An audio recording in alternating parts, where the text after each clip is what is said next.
You're going to edit a lot of this, right? Yes, don't worry.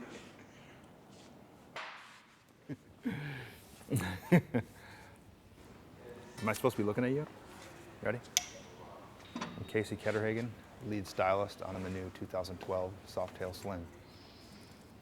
Some of the cues, I go through some of the cues that tie it back to the old, the old 40s and 50s FLs, ELs, things like that. Are, to me, a bike is all about proportion, and if it's not only bikes about proportion, it's everything in general. If you're looking at early hot rods, early customs, it's all about the proportion and how the bike looks and how everything plays together. So with this bike in particular, one of the things I tried to do is get the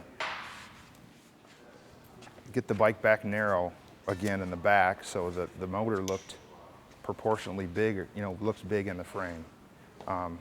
Over the years, I think Softails have grown to the point where everything else got big around the motor, but the motor stayed the same size. With this bike, I'm trying to really look back at historical bikes and try to get that proportion back dialed into where they were in the, in the 40s and 50s. And you'll see retro cues throughout the bike that tie it back to that era. For one, was being this kind of handlebar with a crossbar.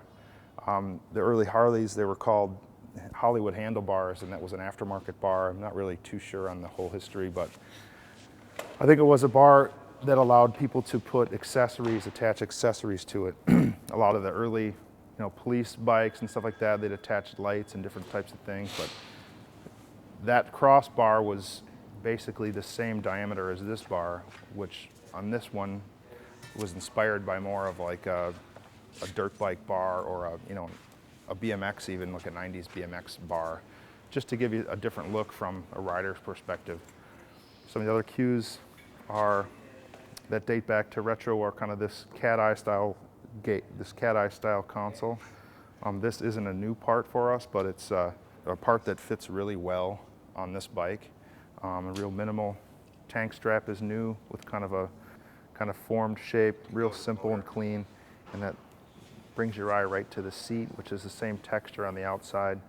The inner panel of the seat is reminiscent of an early Bates style tuck and roll type of seat.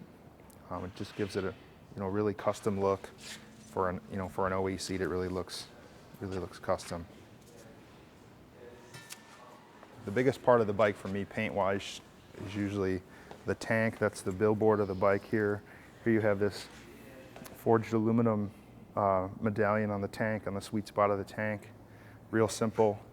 And the idea behind this bike being that way is it's kind of a really clean, simple canvas where you could take either way. You could, it's really minimal right now, but you could go to the opposite and add a lot of P&A parts, or you could actually strip more parts off it. I wanted to keep the bike really pure and all just, about hardware. You see all the mechanical stuff. I mean, that's pretty common on Harleys and motorcycles in general, is the mechanicals are all visual, so those all have to play together in harmony with all the other pieces around it. There's a view, it's called something, I can't think of it right now. You know what it's called? Still rolling. The name Slim is derived out more than likely because of the slim and narrowness of the rear end. Bikes back in the day were narrow, and the motor and the primary were the predominant features, and the fender in direct proportion to the tank. I'm going to talk about proportions again, but direct proportion to the tank, the biggest amount of paint is usually on the tank, and that tapered line brings you back into this slim rear fender and slim rear end.